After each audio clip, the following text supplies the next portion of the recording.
Browns rookie running back Quinshon Judkins talked about breaking a big run in his first game against the Ravens, as well as facing a really good Packers defense. Great team. Have a good D lineman in front. They're very disciplined as far as what they do as their scheme.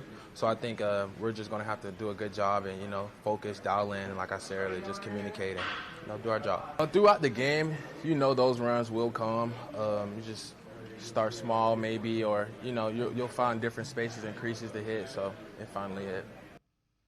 With that, let's welcome in Spencer German from 92.3 The Fan and the Locked On Browns podcast. Spencer, I know you've talked about this Locked On Browns podcast. What do you think about Judkins? What do they need from him being the Browns offense?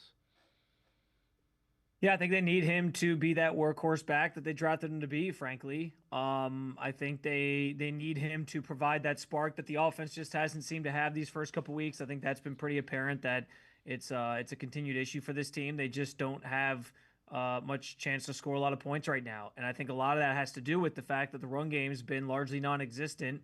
Aside from Judkins this past week, who had the 61 yards rushing, it's been kind of a disaster. And people keep asking the questions, why aren't they taking shots downfield? When Flacco was here in 2023, that was one of the focal points and one of the big, some of the big highlight plays of that run of the playoffs was the deep throws downfield from Flacco to Amari Cooper, and everyone remembers those. But I think the problem is when you don't have a run game that's working, that's not really a true threat.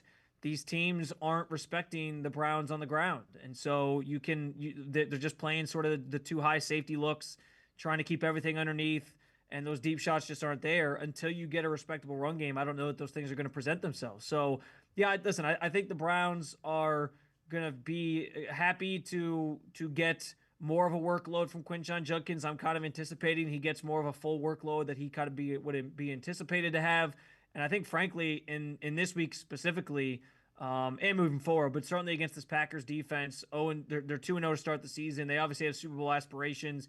You're going to have Micah Parsons bearing down on you constantly. Like, you can really alleviate some of that if you simply have a run game that can sort of give you a little bit of a spark and a boost and take some of the pressure off of those guys up front. So yeah, I think he's immensely valuable to this game and this matchup coming up here on Sunday.